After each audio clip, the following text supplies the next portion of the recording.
turunnya Nabiullah Isa Al-Masih putra Maryam. Menurut berbagai hadis yang sahih, Nabi Isa Al-Masih nanti akan turun lagi. Tidak membawa risalah yang baru, tapi meluruskan risalah Islam ini yang telah banyak ditinggalkan oleh masyarakat. Bahkan ada hadis menjelaskan beliau akan membunuh Nabi, mematahkan kayu-kayu salib, lalu melaksanakan haji dan umrah mengikuti syariat Nabi Muhammad, bukan membawa agama baru. Assalamualaikum warahmatullahi wabarakatuh. Waalaikumsalam warahmatullahi wabarakatuh. Alhamdulillah, wassalatu wassalamu ala sayyidina Rasulillah, sayyidina wa maulana Muhammad ibn Abdullah wa ala alihi wa sahbihi wa mawalah. La hawla wa la quwwata illa billah, amma ba'du. Bapak-bapak, ibu-ibu, saudara-saudara kaum muslimin rahimakumullah. Pada pertemuan yang lalu sudah saya jelaskan bahwa hidup selalu berakhir dengan kematian. Apabila datang kematian menimpa seseorang, datanglah kiamat baginya. Itu yang disebut dengan kiamat kecil. Hakikatnya mati adalah perpindahan dari kehidupan di dunia ini menuju kehidupan di alam barzakh.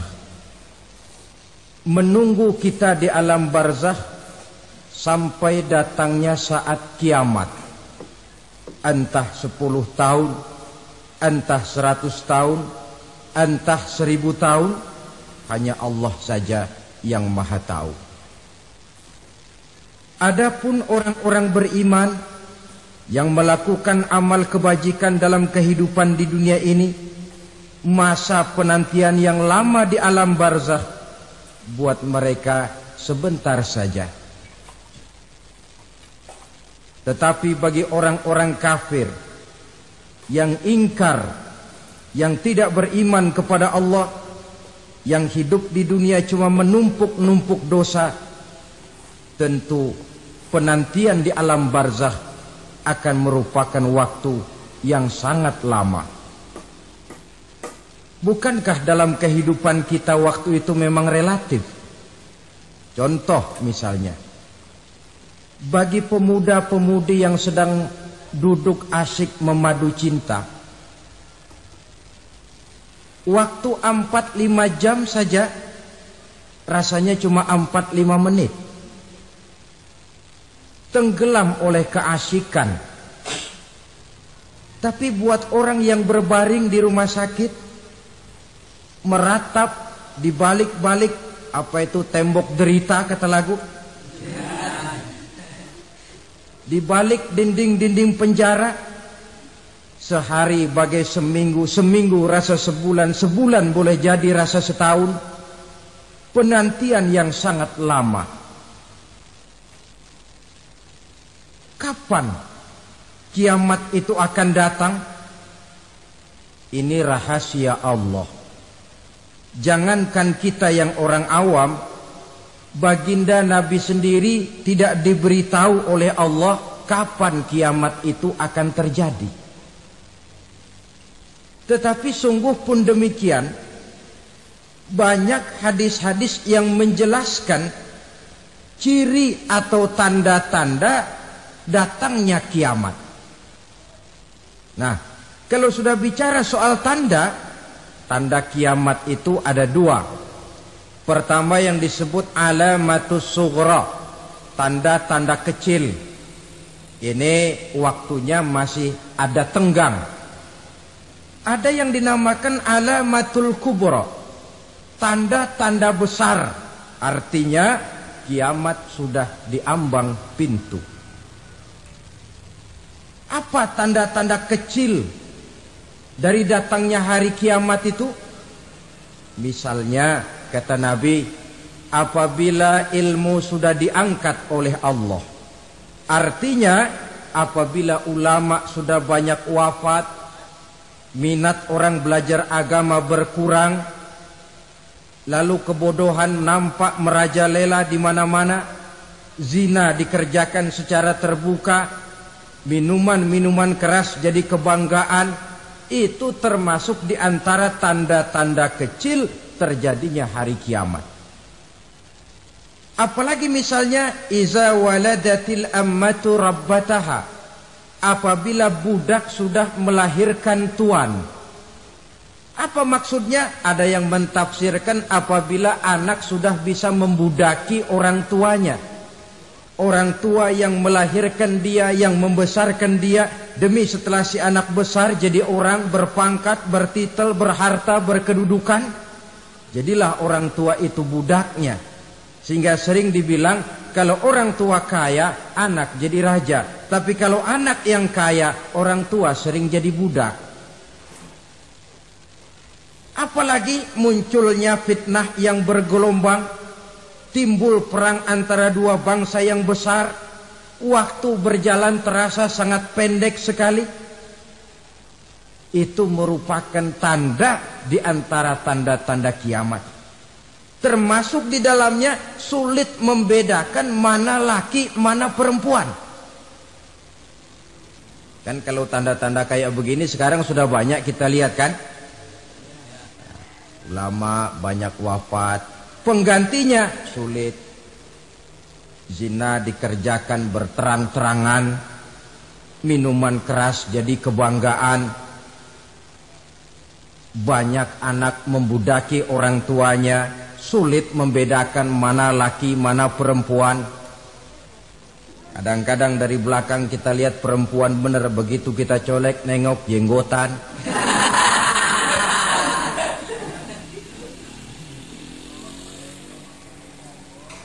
Ini termasuk tanda-tanda kecil.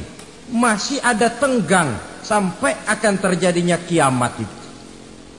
Nah, yang dimaksud dengan tanda-tanda besar, ini tanda besar artinya kiamat sudah di ambang pintu. Pertama, matahari terbit dari sebelah barat. Apabila matahari sudah terbit dari arah sebelah barat, tertutuplah sudah pintu taubat. Bersabda Nabi kita, la taqumus sa'atu hatta tatlu'a syamsu min maghribiha. Tidak akan datang hari kiamat sampai matahari terbit dari arah sebelah barat. Fa iza tala'at, manakala matahari telah terbit dari arah sebelah barat, wara'ahan nasu, manusia banyak menyaksikan itu, amanu ajma'un, mereka pun lalu beriman. Yang tadinya kafir, yang tadinya ingkar, yang tadinya membangkang, setelah melihat matahari terbit dari sebelah barat, buru-buru beriman, berlomba-lomba mengucap dua kalimat syahadat. Tapi apa yang terjadi? Kata Nabi, wadzalika hina la yanfa'u nafsan imanuha lam takun amanat min qabl. Hari itu adalah hari yang iman sudah tidak berguna lagi bagi seseorang apabila sebelumnya memang dia tidak pernah beriman. Au kasabat fi imaniha khaira, atau beriman tetapi tidak pernah melakukan kebajikan di dalam keimanannya itu. Hari yang sudah kasib, hari yang sudah terlambat, beriman tidak akan ada gunanya lagi. Ini pelajaran buat kita. Sebelum sang surya terbit dari sebelah barat, sebelum nafas sampai di tenggorokan, artinya pintu taubat masih terbuka. Kalau dua hal itu sudah terwujud, nafas sudah sampai di kerongkongan, atau matahari sudah terbit dari arah sebelah barat, tertutuplah sudah pintu taubat. Tak ada lagi gunanya pangkat, jabatan, harta, bahkan beriman pun dalam suasana macam itu. Too late, kata orang Kulon. Sudah terlambat. Matahari terbit dari arah sebelah barat. Itu tanda besar, artinya kiamat sudah di ambang pintu. Lalu apalagi tanda besar? Munculnya Dajjal. Dajjal artinya pendusta-pendusta yang menyesatkan manusia. Ada dua macam dajjal, saudara. Ada dajjal kecil. Ini dajjal kelas teri. Kalau ini sejak zaman Rasulullah sudah ada itu. Tiap zaman ada. Di zaman Rasulullah misalnya ada yang bernama Aswad al-Unsi dari Yaman. Ada yang namanya Musailamah al-Kazzab dari Yamamah. Ada yang namanya Ibnu Sayyad dari Madinah.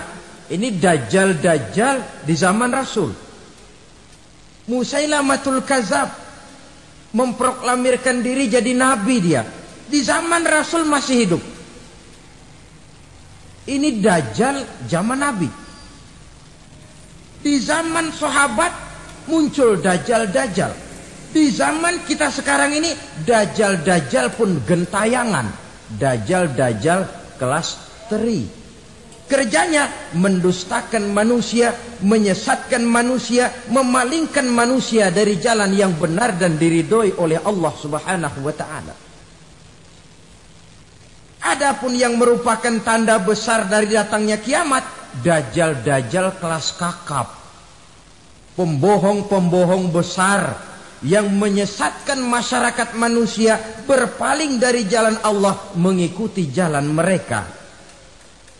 Apa sih ciri dajjal itu? Kata Nabi dalam hadis Bukhari Muslim, "Inna dajjala", sesungguhnya yang namanya dajjal itu yakhruju, satu saat akan muncul mendekati hari kiamat.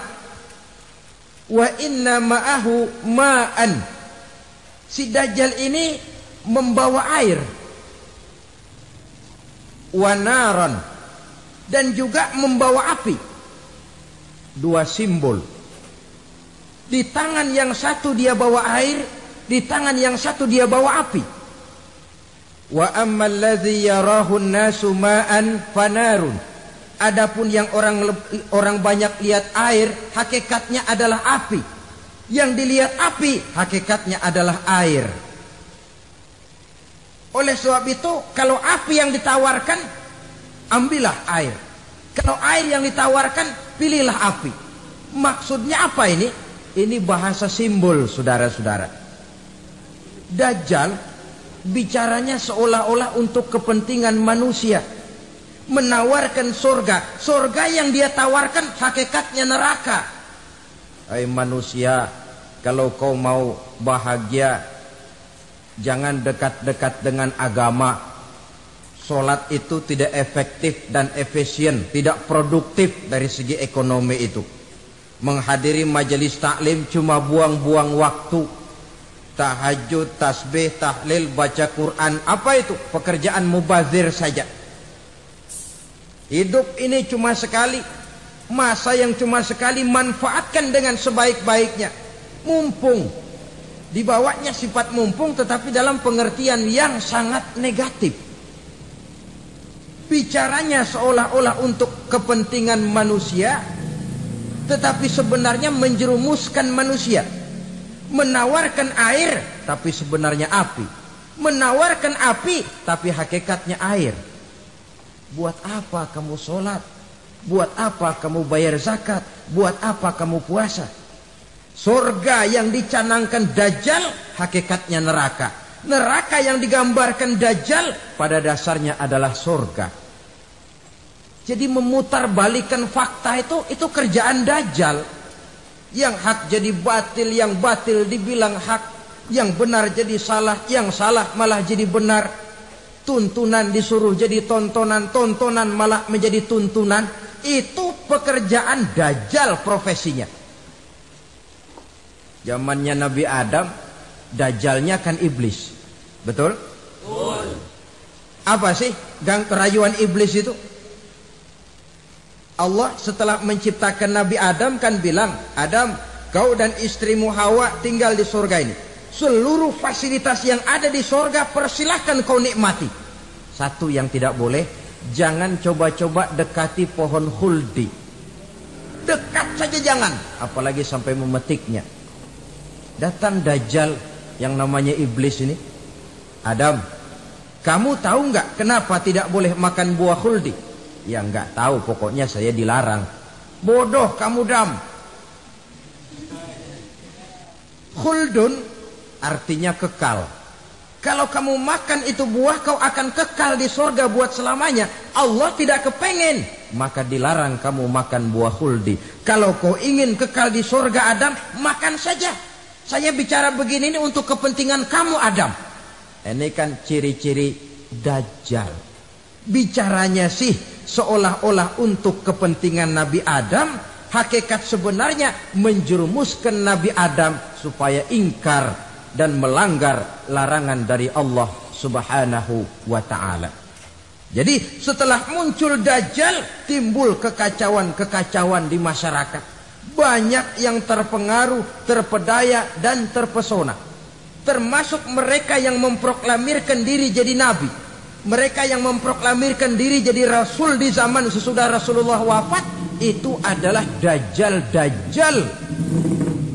Maka saya ingatkan, kalau di zaman kita sekarang ini ada orang ngaku jadi nabi, ada orang ngaku jadi rasul, biar bahasa Arabnya kental, Quran hafal, hadis ribuan hadis hafal, biar pakai serban sampai menyengser ke tanah, bahasa Arabnya fasih, tapi dia mengaku jadi nabi, jadi rasul, kita umat Islam wajib tidak percaya. Wajib untuk tidak percaya. Itulah Dajjal-Dajjal zaman kita sekarang ini. Tidak mustahil mereka datang mempengaruhi orang awam supaya berpaling dari Rasulullah, mengikuti mereka. Nah, di akhir zaman nanti, mendekati hari kiamat, Dajjal ini muncul. Dajjal kelas kakap, menyesatkan masyarakat manusia untuk berpaling dari Islam, mengikuti seruan mereka. Apalagi di antara datangnya kiamat itu, tanda yang besar itu, turunnya Nabiullah Isa Al-Masih, putra Maryam.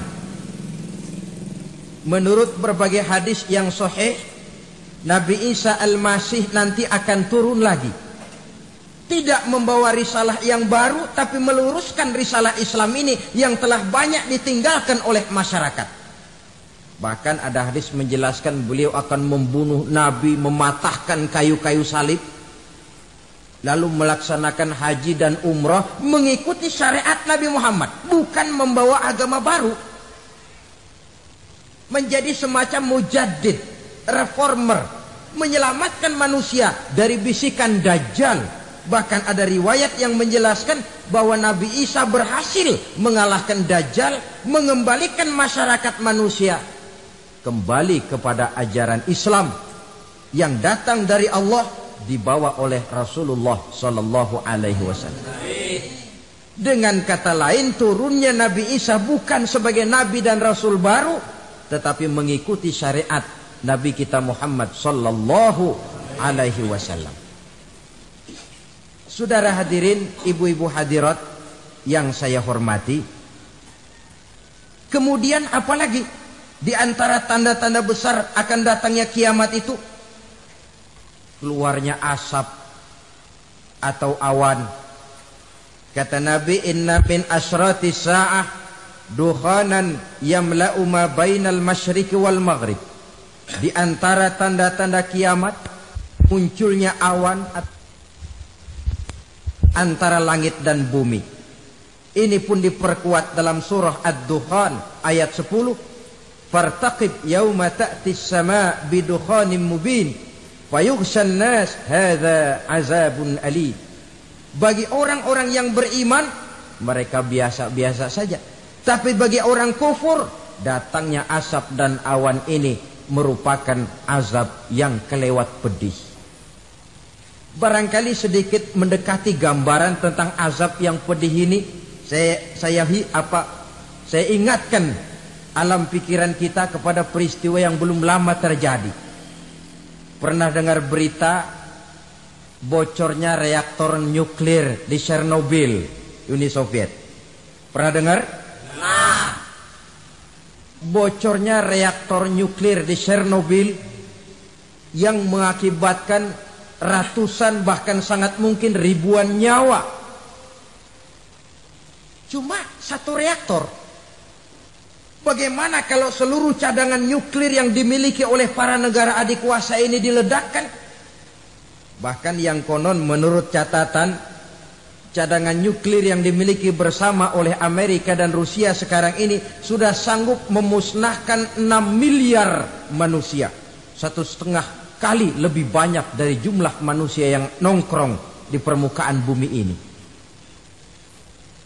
Saudara-saudara hadirin yang saya hormati, lalu saat mendekati hari kiamat, apalagi tandanya? Setelah Nabi Isa wafat, pada saat turunnya yang kedua kali,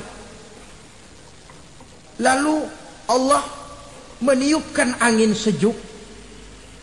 Semua orang-orang beriman, orang-orang baik wafat, sehingga penghuni bumi ini cuma tinggal lagi terdiri dari orang-orang kafir. Tidak ada lagi di bumi ini yang bisa mengucapkan Allah. Hingga dalam hadis qudsi itu ada keterangan, Innallaha azza wa jalla yaqulu li Israfil. Allah pernah pesan kepada malaikat Israfil. Kata Allah, Israfil, Iza sami'ta qailan yaqul Allah, Allah, fa akhirin nafah 40 sanatan ikraman liqailiha. Hai Israfil, apabila kau dengar di permukaan bumi masih banyak orang yang mengucapkan Allah, Allah, maka tunda sangkakala kiamat itu 40 tahun. Untuk apa? Ikraman liqailiha, menghormati orang yang mengucapkan Allah, Allah itu. Wah, jadi karena sekarang masih banyak yang mengucapkan Allah, besar hatilah kita, masih jauh kiamat itu. Tapi jangan lupa, kiamat pribadi, kiamat kecil itu yang gak kita sangka-sangka. Ajal datang mencabut nyawa, itu kiamat pribadi. Dan itu yang pasti kita hadapi. Dan itu yang membuat kita tidak boleh bersikap main-main di dalam kehidupan sekarang ini. Saudara hadirin yang saya hormati, tidak ada lagi orang-orang muslim. Seluruh penduduk dunia ini kafir. Lalu terciptalah struktur sosial yang berlandaskan prinsip hidup semau gue. Bakal terjadilah prinsip di mana yang kaya menyantap yang miskin, yang kuat menindas yang lemah.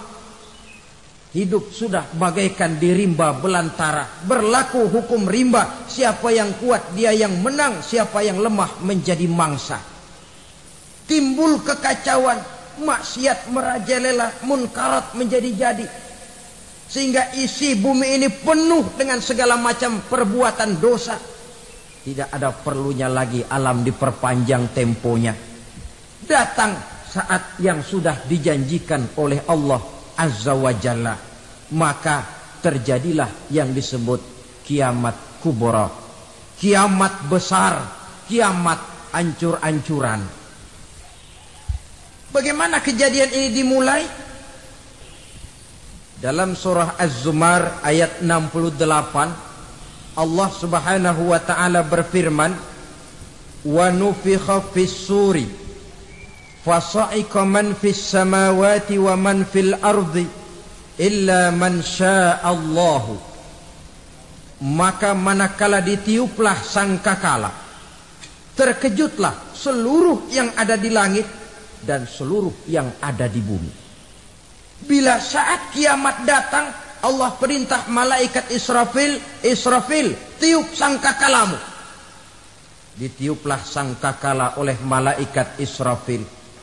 Yang akibat daripada tiupan itu, seluruh yang ada di langit, seluruh yang ada di permukaan bumi terkejut. Yang ada di langit siapa? Malaikat kan. Bayangin aja kalau malaikat kaget, apalagi kita.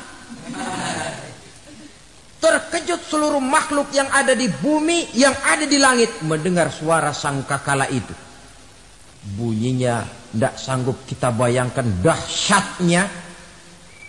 Ledakan nuklir, ledakan neutron, belum apa-apa ketimbang bunyi sangkakala malaikat Israfil ini.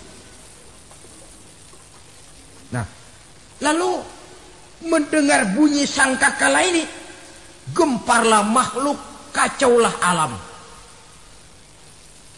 Bumi gempa, planet-planet bertabrakan, gunung meletus, air laut tumpah ke darat, angin topan bertiup, halilintar menyambar. Lalu semua yang bernama hidup mati total. Mati bareng tanpa persiapan. La haula wala quwata illa billah. Saya kadang-kadang dalam tafakur bermohon, ya Allah, mudah-mudahan saya nggak nemuin kiamat beneran. Ngeri. Tidak bisa kita bayangkan macam apa suasana seperti itu. Allah saja banyak memberikan gambaran, misalnya Al-Qari'ah, wa mal qari'ah, wa ma adraka mal qari'ah. Kejadian yang menggemparkan. Tahukah kamu apa kejadian yang menggemparkan itu? Yauma yakunun nasu kal farasil mabsus wa takunul jibalu kal ihnil manfus. Pada saat itu manusia berterbangan bagai kupu-kupu. Gunung berterbangan seperti kapas ditiup angin. Gunung saja macam kapas, konon lagi manusia. Kematian total, mulai semut sampai gajah mati, jin mati, iblis mati, malaikat mati. Malaikat saja mati. Saudara hadirin yang saya hormati, kematian total yang tanpa persiapan. Orang bilang, Pak, kalau mati bareng begitu yang repot malaikat maut dong ya. Cabut sana, cabut sini. Itu kalau menurut logika kita. Mestinya begitu menurut logika. Tapi logika juga yang nggak perlu serepot itu. Sebab untuk mematikan listrik di wilayah DKI, di wilayah Jakarta, nggak perlu tiap rumah didatengin, matiin, ya lama. Cukup dari kantor pusatnya saja PLN, tekan satu tombol, gelaplah seluruh Jakarta. Saudara hadirin yang saya hormati, kematian total. Lalu setelah kematian total, planet-planet juga mati, dalam arti tidak bergerak dan beredar. Angin mati, dalam arti tidak bertiup. Air mati, dalam arti tidak ada riak gelombang. Pokoknya semua mati. Kullu nafsin za'iqatul maut. Semua yang bernafas mati. Dalam ayat lain, kullu man 'alaiha fan. Semua yang ada di permukaan bumi fana. Yang kekal cuma Allah Subhanahu wa ta'ala. Yang paling belakang mati, malaikat maut dan malaikat Israfil. Tapi mati juga sesuai dengan janji Allah. 10 lamanya. Tidak dijelaskan oleh Abi Hurairah 40 jam, apa 40 hari, apa 40 tahun. Hadis cuma menyebutkan 40 saja. Sunyi alam. Yang tinggal cuma Allah saja lagi. Ketika itu Allah berseru-seru, katanya, limanil mulkul yauma. Siapa para penguasa hari ini? Mana itu raja-raja dan penguasa yang dulu mengaku jadi Tuhan? Fir'aun.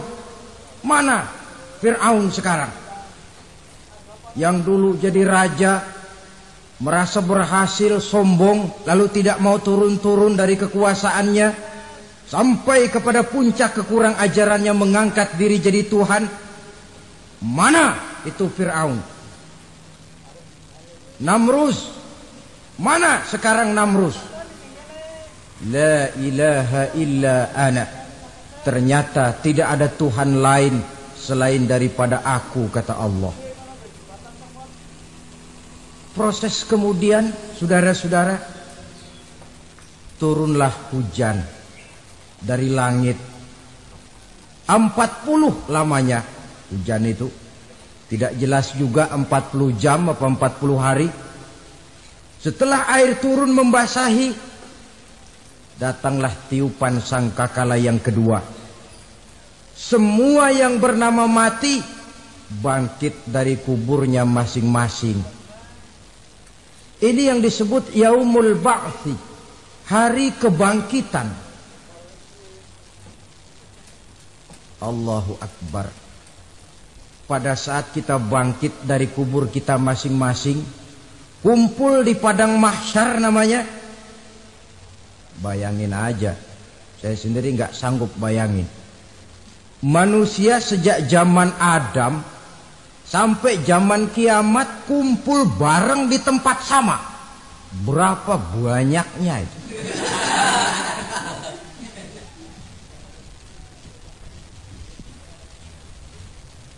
Dan yang luar biasa menurut satu riwayat, pada saat bangkit itu, Masya Allah, roman muka kita berubah, disesuaikan dengan amalan kita waktu di dunia ini. Barang siapa yang waktu di dunia amalannya itu amalan tikus, di akhirat nanti dia bangkit dari kubur, mukanya seperti muka tikus. Gagah betul badannya, tapi mukanya seperti tikus. Kenapa? Amalannya waktu di dunia seperti amalan tikus. Apa amalan tikus itu? Suka ngegeragoti barang yang sudah disimpan rapi-rapi. Orang sudah simpan uang rapi-rapi, simpan perhiasan rapi-rapi, digeragoti oleh tikus. Maling-maling, pencoleng-pencoleng, koruptor-koruptor, itu nanti di akhirat nanti kita lihat mukanya seperti muka tikus. Oh, ini waktu di dunia suka nyolong, hanya seperti muka tikus. Barang siapa yang waktu di dunia ini amalannya itu amalan macan, dia akan bangkit nanti mukanya seperti muka macan. Apa amalan macan? Macan itu amalannya menang-menangan. Orang yang mau menang saja nggak mau mengalah. Coba lihat di hutan. Kenal hutan nggak? Di hutan, raja hutan di mana-mana pasti macan. Betul kan? Betul. Padahal hutan belum pernah bikin pemilihan umum. Tapi macan tidak peduli ada pemilihan umum apa tidak, pokok saya raja. Sebab apa? Macan jadi raja itu bukan karena benar, tapi karena kuat jadi raja. Setelah dia jadi raja, rakyat hutan yang mesti dilindungi malah dimakan oleh raja macan. Kambing rakyat hutan dimakan oleh macan. Ayam rakyat hutan dimakan oleh macan. Itu nanti kita lihat di akhirat itu mukanya seperti muka macan, gagah betul. Lalu barang siapa yang di dunia ini amalannya itu seperti amalan anjing, nanti dia punya muka seperti muka anjing. Apa amalan anjing? Pertama, anjing itu kalau disuruh jaga rumah, dia tidak bisa membedakan mana maling, mana tamu. Biar yang datang maling, kalau bawa tulang, anjing kalem. Yang kedua, anjing itu akan setia kepada siapa saja yang memberinya roti. Siapa yang memberinya roti, itulah majikannya. Apa kata majikannya, pasti dia laksanakan. Soal benar atau salah, dia tidak peduli. Setelah anjing dapat roti, dia tidak punya pilihan lain kecuali bilang, abdi mah kumaha juragan wae ayeuna mah.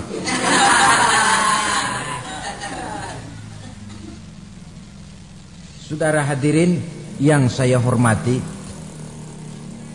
berkumpul di padang mahsyar, tiap orang sibuk dengan persoalannya masing-masing. Matahari waktu itu didekatkan oleh Allah, panas luar biasa. Ada yang saking panasnya itu mencucurkan peluh keringat sampai sebatas mata kakinya. Ada yang keringatnya sampai sedengkulnya. Ada yang keringatnya sampai sepusatnya. Ada yang keringatnya mengalir sampai sebahunya. Ada yang kelelap oleh keringatnya sendiri, sementara orang di sampingnya nggak apa-apa. Bergantung lagi amalan dia waktu di dunia ini. Saudara-saudara, sebagian orang dalam kepanikan padang mahsyar berombong-rombong datang mereka menghadap Nabi Adam. Ya Adam, anta abal bashar.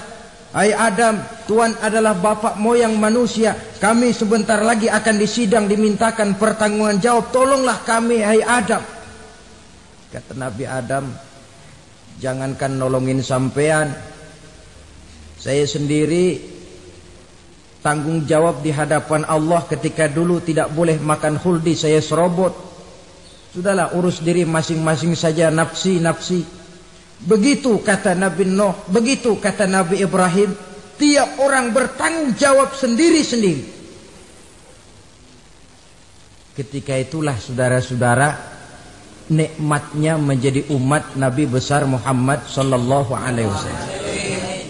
Sebab apa? Walaupun menurut abjad kita ini umat paling belakang, paling belakang kita ini toh, karena Nabi Muhammad adalah Nabi akhir, tapi akan dihisap lebih dulu, lewat di atas sirat lebih dulu, masuk surga lebih dahulu ketimbang umat-umat belakangan. Ketika Rasul mendekati ajal, beliau tanyakan itu kepada malaikat Jibril. Malaikat Jibril berkata, Muhammad jangan khawatir, Allah sudah berjanji, inni haramtul jannata ala sairil anbiya hatta tadkhulaha anta wa haramtuha ala sairil umami hatta tadkhulaha ummatuka. Surga aku haramkan buat seluruh nabi kecuali kalau engkau Muhammad sudah masuk ke dalamnya, dan surga aku haramkan buat seluruh umat kecuali kalau umatmu Muhammad sudah masuk ke dalamnya. Logikanya, walaupun menurut abjad kita umat paling belakang, bakal dihisab paling dulu, lewat di atas sirat paling dulu, masuk surga paling dulu, kalau mampir ke neraka juga paling dulu. Ya resiko. Jangan mau enaknya aja paling dulu. Saudara hadirin yang saya hormati, setelah masa kebangkitan itu jangan dikira begitu bangkit langsung diperiksa. Masih menunggu menanti ribuan tahun perhitungan padang mahsyar untuk sampai kepada proses yang disebut yaumul hisab, hari perhitungan. Seorang demi seorang bakal dipanggil. Bayangkan saja, kita se-RT saja di absen, kadang-kadang perlu waktu lama. Ini manusia sejak zaman Nabi Adam sampai datang hari kiamat, satu demi satu disidang di hadapan Qadhi Rabbul Jalil. Status sosial copot sudah waktu itu. Yang pernah jadi hartawan di situ tidak lagi kelihatan kehartawanannya. Yang pernah jadi jenderal tidak lagi dipanggil jenderalnya. Yang ustadz tidak lagi dipanggil al-mukarramnya. Seluruh status sosial selesai. Dipanggillah kita seorang demi seorang menghadap Qadhi Rabbul Jalil. Bagaimana proses penghisaban itu? Pertama, proses tanya jawab. Di antaranya ada hadis menyatakan lan tazula qadama 'abdin yaumal qiyamah hatta yus'ala an arba'i khisalin. Besok di hari kiamat tidak akan bergeser telapak kaki seorang hamba sampai dia ditanya lebih dulu tentang 4 persoalan. Tentang ilmunya. Kemana ilmu itu diamalkan? Tentang umurnya. Di mana umur itu dihabiskan? Tentang masa mudanya. Kemana masa muda itu dipakai? Tentang hartanya. Dari mana harta itu didapat dan kemana harta itu dibelanjakan.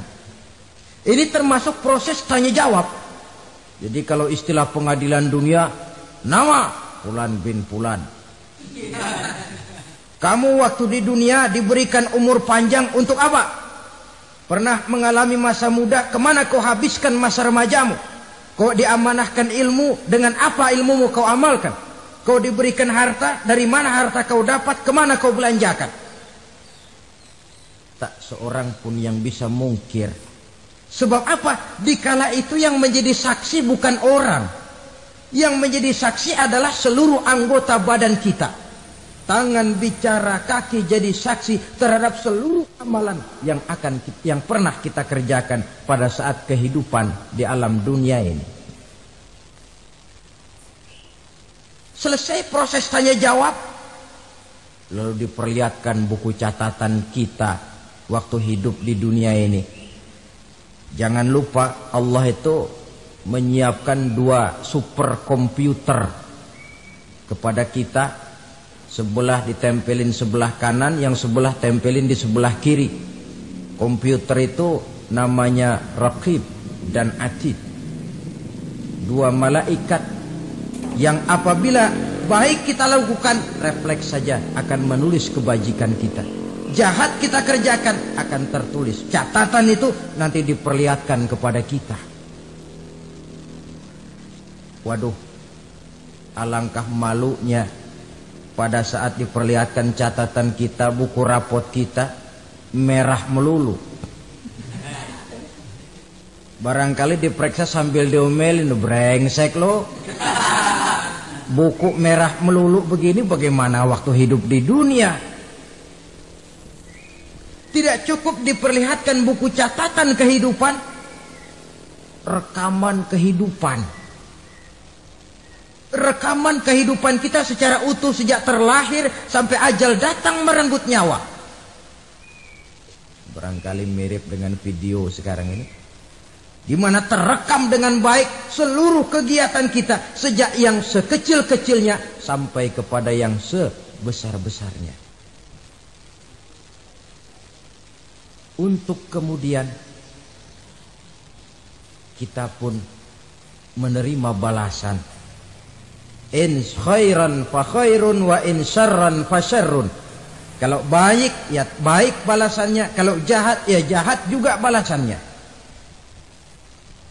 Catatan-catatan kita diberikan. Kalau banyak kebajikannya diberikan di tangan kanan dengan cara yang halus. Kalau banyak kejahatannya diberikan dari sebelah kiri atau dilempar dari belakang. Itulah sebabnya sejak di dunia ini kita sudah mohon kepada Allah. Ketika berwudu membasuh tangan kanan, apa kita bilang? Allahumma a'tini kitabi biyamini wa hasibni hisaban yasira.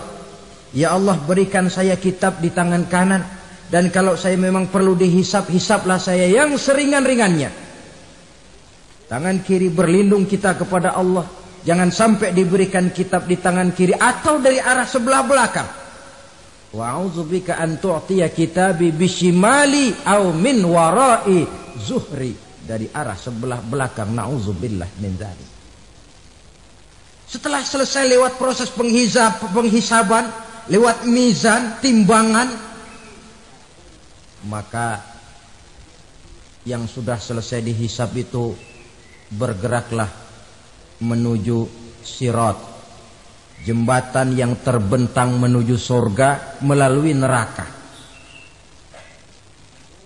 Saudara-saudara, panjangnya perjalanan sirat itu memakan waktu ratusan tahun.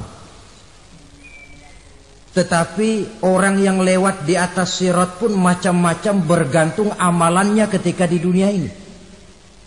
Ada yang lewat di atas sirat itu kal barkil khatib, seperti kilat yang menyambar, lep, sudah sampai dia di surga.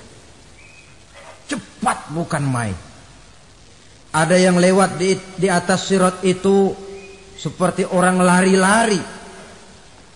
Ada yang lewat di atas sirat itu seperti orang jalan biasa. Ada yang sambil merangkak, ada yang sambil ngesor, ada yang sambil gelayutan. Ada yang selamat sampai ke ujung ke surga, ada yang tergelincir jatuh masuk ke dalam neraka, bergantung amalannya dalam kehidupan di dunia sekarang ini. Tiap kita akan melewati yang namanya sirat ini. Saudara-saudara kaum muslimin yang saya hormati, dengan demikian mereka yang selamat melalui sirat sampai ke terminal akhir surga, mereka yang ketika dihisab ternyata banyak kejahatannya daripada kebaikannya, mereka singgah di dalam neraka. Nah, adapun orang-orang yang beriman menurut ayat Quran dan hadis Nabi itu nanti ada bermacam-macam. Ada orang beriman itu yang dimasukkan surga. Ada orang beriman itu yang dimasukkan ke dalam surga. Ada orang beriman itu yang disebut penduduk surga. Kenapa lain-lain, Pak? Karena waktu di dunia amalannya juga lain-lain. Ada orang beriman yang masuk surga. Ini paling murah tiketnya. Mau masuk surga? Kata Nabi begini, ma min abdin qala la ilaha illallah thumma mata ala dhalik illa dakhalal jannah. Kalau seorang hamba sudah mengucap dua kalimat syahadat, dia yakin dengan kebenaran kalimat itu sampai matinya, orang itu akan masuk surga. Abu Dzar yang waktu itu diajak bicara heran, ya Rasul kok gampang betul? Iya. Walaupun orang itu mencuri, iya. Walaupun orang itu berzina, iya. Biar dia mencuri, biar dia berzina, kalau dia sudah mengucap dua kalimat syahadat, dia yakin dengan kebenaran kalimat itu sampai matinya, itu orang akan masuk surga. Jadi masuk surga cukup dua kalimat syahadat, yakin sampai mati, masuk surga. Itu perkara masuk. Tapi kalau pertanyaannya diterusin, masuknya kapan, Pak? Nah, ini lain lagi urusannya. Sebab ada yang masuknya itu langsung, ada yang mampir dulu. Di sana tempat cuma dua, kalau tidak surga, neraka. Mau ke surga tapi mampir dulu, yang mampirnya jelas di neraka. Kenapa? Dalam hadis qudsi ada riwayat, nanti itu di akhirat, setelah Allah selesai mengatur penduduk surga masuk surga, yang neraka masuk neraka, Allah berkata kepada malaikat Malik, malaikat Malik, labaik ya Allah. Itu bajingan-bajingan tengik, manusia-manusia durjana yang waktu di dunia tidak mau sujud, jauh dari ulama, gemar melakukan yang munkarat dan maksiat, hidup di tengah masyarakat selalu jadi bibit keonaran, kufur, sudah masuk neraka semua. Sudah ya Allah. Nah, kalau sudah, coba sekarang kamu masuk, Malik. Saya, iya, masuk neraka. Mau apa ya Allah? Kata Allah, akhriju minan nar man kana fi qalbihi misqala habatin min khardalin min iman.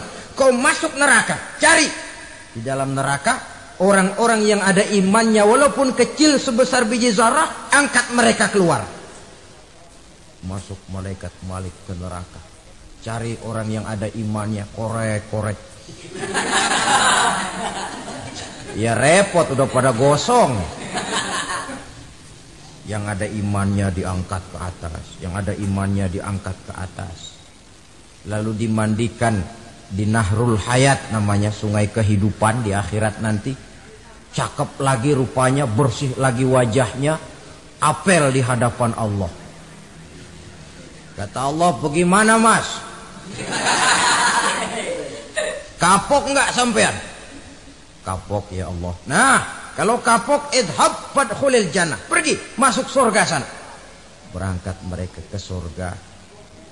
Ketemu sama teman-temannya yang udah sampai lebih dulu. Yang nggak pakai mampir lagi. Terjadi dialog. Kata teman-temannya yang udah pada nyampe duluan, mas, iya. Emang baru sampai? Oh, saya baru sampai. Memang mampir di mana dulu mas? Kita sudah lama sampai di surga. Saudara buka surah Al-Muddatsir ayat 34-35. Ma salakakum fis saqar? Kenapa kamu mampir di neraka Saqar? Qalu lam naku minal musallin. Mereka menjawab, kami mampir di neraka Saqar mas, gara-gara dulunya kami waktu di dunia tidak pernah sholat. Tidak pernah sholat? Tidak pernah. Kan rumahnya dekat masjid. Cuma dekat doang mas. Sholat mah enggak saya. Enggak pernah ngasih makan fakir miskin. Enggak pernah hadir di majelis taklim. Pendeknya enggak pernah melakukan kebajikan. Maka saya pun mampir di neraka Saqar. Untung betul saya punya iman mas, sedikit. Waktu hidup di dunia dulu saya pernah mengucap 2 kalimat syahadat. Sekali-kalinya waktu mau kawin. Masya Allah. Untung saja kawin. Kalau nggak kawin polos.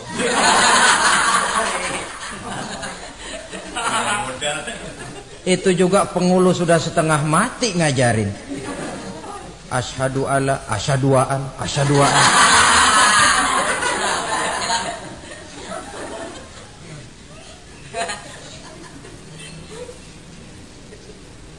Ini namanya masuk surga. Ada mampir dulu.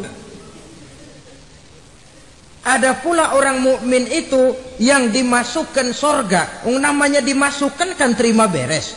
Saya masuk ke rumah, jalan sendiri, cari tempat sendiri. Saya dimasukkan ke dalam rumah, terima beres. Pokok ada di dalam, itu dimasukkan namanya. Nggak pakai mampir. Tapi tentu tiketnya lebih mahal ketimbang yang pertama tadi. Apa kata Allah?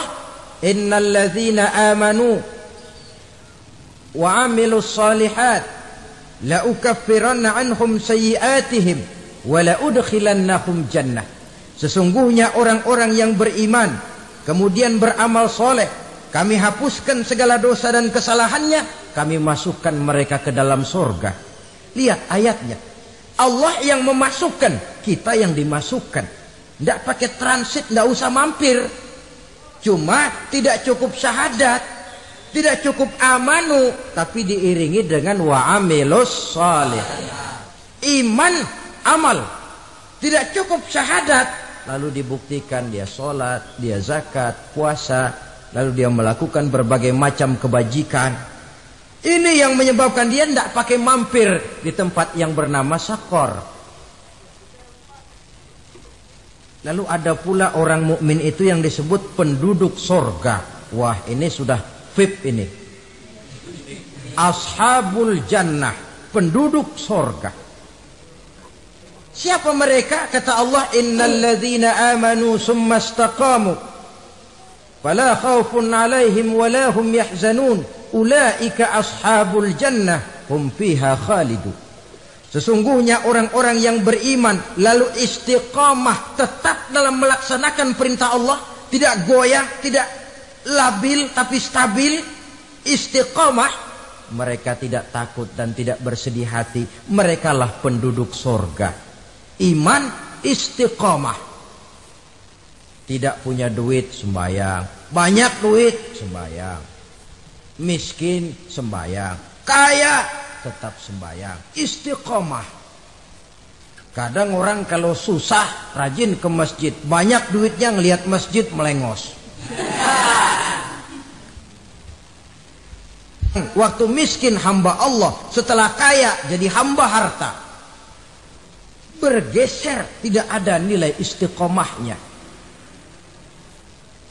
Saudara-saudara, dengan begitu penduduk neraka itu dua. Ada penduduk permanen, ada penduduk yang semi permanen. Yang semi permanen orang-orang beriman yang mempunyai dosa besar. Mereka masuk ke neraka untuk menerima azab sesuai dengan dosanya. Bila selesai masa azab itu, mereka akan diangkat untuk ditempatkan kembali ke dalam surganya Allah Subhanahu wa ta'ala. Nah, dikala itulah saudara-saudara, ada yang disebut syafaat dari Rasulullah Sallallahu Alaihi Wasallam. Tapi tentu jangan lupa, syafaat ini ibarat kain menambal dia. Kita punya kain bolong-bolong sedikit, syafaat yang menambal. Solat kita ada kurang dikit, sedekah kita ada campur riak dikit, amalan kita ada tidak karena Allah dikit, kita berharap syafaat. Jadi biarlah kain masih bolong-bolong, yang penting punya kain. Tapi kalau kainnya tidak ada, yang ditambal apanya? Solat tidak, puasa tidak, zakat tidak, berharap syafaat saja. Ya, terlalu berlebihan itu. Saudara hadirin yang saya hormati, apabila selesai proses penghisaban, proses penghitungan, maka dikala itulah manusia terbagi dalam dua kelompok besar. Fariqun fil jannah wa fariqun fis sa'ir. Sekelompok orang-orang beruntung yang masuk ke dalam surga, dan sekelompok lagi masuk ke dalam neraka.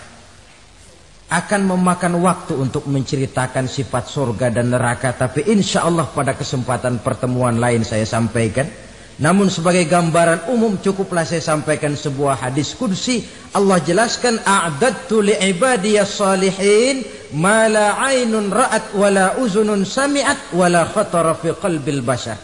Aku sediakan buat hamba-hambaku yang soleh, yang tidak pernah terlihat oleh mata, tidak pernah terdengar oleh telinga, dan belum pernah terdetik dalam hati manusia. Jadi kenikmatan surga belum pernah dilihat mata, belum pernah didengar telinga, belum pernah terdetik dalam hati. Pedihnya azab neraka belum pernah terlihat mata, belum pernah terdengar telinga, belum pernah terdetik dalam hati. Saudara hadirin yang saya hormati, oleh karena itu sebagai uraian akhir daripada kiamat ini, marilah sama-sama kita memanfaatkan hidup dengan sebaik-baiknya, supaya jangan timbul penyesalan di hari kemudian nanti. Mudah-mudahan kita seluruhnya diselamatkan Allah dari azab neraka dan mendapat surga dan ridhonya. Sekian dan demikianlah pertemuan kita kali ini. Terima kasih banyak atas segala perhatian. Mohon maaf atas segala kekurangan. Usikum wa nafsi bitaqwallah. Wassalamualaikum warahmatullahi wabarakatuh. Waalaikumsalam.